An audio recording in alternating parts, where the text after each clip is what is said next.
Listen. You're in a privileged position to learn a thing or two. Keep your mouth shut and your eyes open.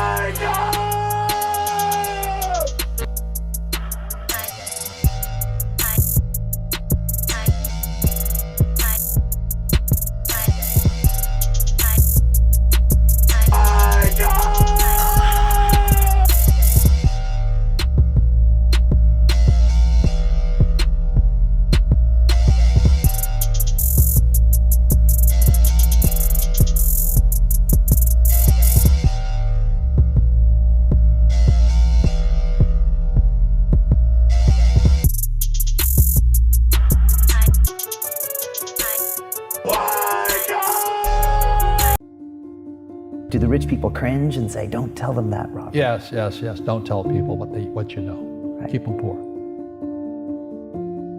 So my father was the head of education, PhD, all that stuff. I go home and ask him, said, why don't we learn about money in school? And he looked at me and says, because the government doesn't let us teach that subject. The government tells us what we can teach and what we can't teach. And I thought that was strange. And I said, but aren't we going to school to learn about money? He says, no, your job is to get a job. I said, but you get a job to earn money. He goes, no, you're supposed to just get a job. And I went, no. Isn't the purpose of a job to earn money? He goes, you're correct. I said, so why don't I just learn about money? I can skip the job part, you know? And he got flustered and he said, if you want to learn about money, why don't you ask your best friend's father about money? And I said, why? That's Mike. So why ask him? He says, because Mike's father is an entrepreneur. And I said, what are you? He says, I'm an employee. I'm a government employee. And I went, oh, what's the difference? He says, the difference is an entrepreneur must know about money, or they're no longer entrepreneurs. And he says an employee doesn't have to know anything about money because the government will take care of them, the company will take care of them. So I'm all confused. But I took my dad's advice and I trundled over to Mike's father's office and knocked on his door and I said, hey, I'm here, 9 years old. Teach me about money. He says, beat it, kid, you know. But that's where the story of Rich Dad, Poor Dad started. And finally, through persistence, my rich dad started teaching me about money on one condition. And that condition was he would never pay me. He says, the moment I pay you, you think like an employee. He says, that's the trap. Entrepreneurs work for free. And now I'm 9 years old, my head's going cracking in half.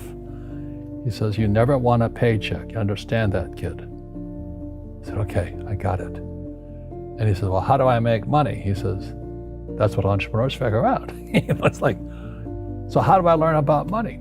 So he would just break out a Monopoly game board. So I would work for free. I'd pick up cigarette butts and he had hotels and restaurants and I would clean and do menial tasks. And as I got older, I started getting into office work and marketing and accounting, and I was an apprentice basically, but I always worked for free. And he would teach me about money, but the way he taught me about money was playing Monopoly. And I finally one day I got upset. I said, well, when are you going to teach me about money? He says, what do you think we're doing? We're playing Monopoly. He goes, no. What do you think we're doing? We're playing Monopoly. He says, what do you think we're doing? So I don't know. I'm teaching you about money. And then that's when, you have one green house. He says, there's many formulas for great success in money. There's thousands of them, but one of the best ones is found on the game of Monopoly. It still is today. 4 green houses, 1 red hotel. I said, what? He says, one of the greatest ways to acquire great wealth is playing Monopoly in real life. 4 greenhouses, 1 red hotel. But is that all there is? He goes, that's it. And he says, what do you think I'm doing? And I went, I don't know. So then he took me out, he showed me his greenhouses. And 10 years later, when I was 19, I was now in school in New York, and I come back to Hawaii, and Rich Dad had bought the biggest piece of land smack dab in the middle of Waikiki Beach. And when you go to Waikiki Beach today, you'll see the Hyatt Regency Hotel. That was his hotel. Just like the game of Monopoly. Just like the game of Monopoly. acquired assets and they became bigger assets. He just kept what's called an assemblage, because that property wasn't that big at the time. So he had to buy out all the small guys. Because Waikiki was a little dirt water little town. So he'd buy out this shop owner and buy that shop owner. And it took him a while, but he finally assembled this large piece of property. And then he and Hyatt put up this giant hotel. You know, It just sold for $800 million.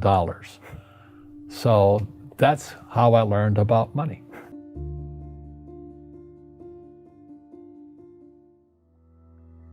I've had financial crashes. I've had people stab me in the back, but they're all good because I grow from it. That's spirituality. Right. You know, people who are afraid of making mistakes, like they teach in school, they don't ever grow. Because spirituality is there's good and there's bad, there's right and there's wrong, there's up and there's down. Most people only want to be right. They only want to be positive. Well, you can't have that. That's not reality. Well, I wasn't poor by most people's standards, but I came from a family with a poor attitude, if you know what I mean. Because rich, poor, middle class, poverty starts with a fundamental attitude. Poverty is passed on. It's taught in your families. And middle class is taught in families. And so the people right now who are sitting at home, who are struggling financially or worried about money or unhappy, they may be making a lot of money, but unhappy with what they're doing, it was probably taught to you. You know, your superego was taught, get a job, work hard, or you'll never be rich, or the rich are evil, or whatever. The school system will never teach you about money.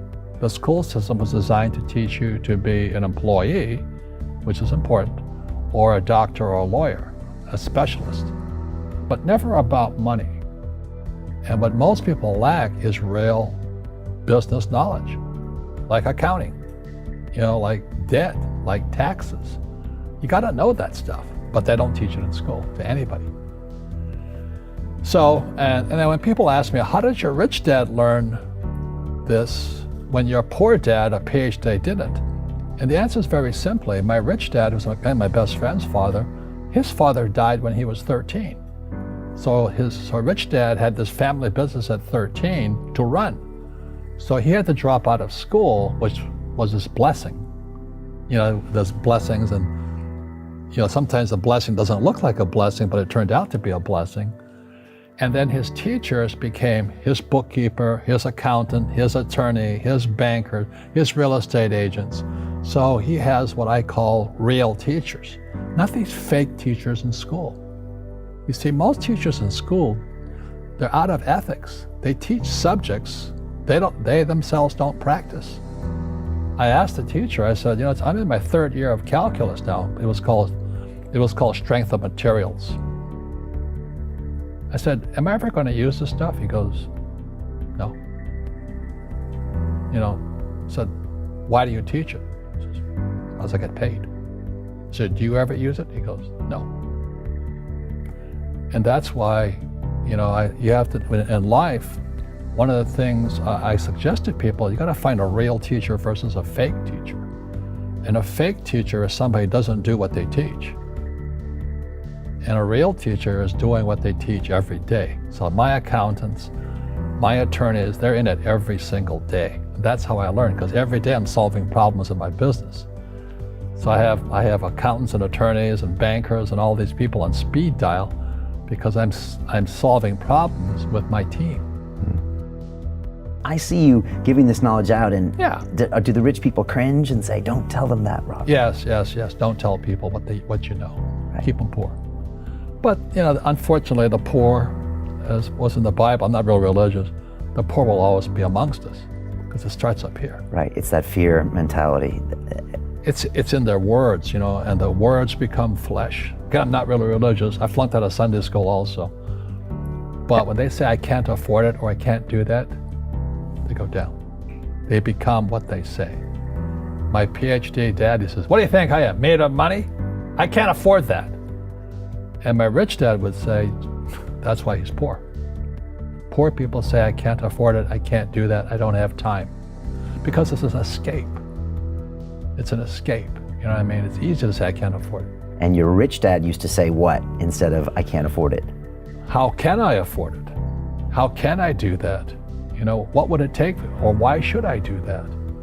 He says that a question opens the mind, a statement closes the mind. See, when you say I can't afford it, your mind shuts down and you become what you say. Rugby is a team sport, but so is soccer. The rules are different. And other people are golfers. They play by themselves. And so everybody's different. So my game financially is business, number one. Second is real estate. So what I say to young people is you find your game. Listen. You're in a privileged position to learn a thing or two. Keep your mouth shut and your eyes open.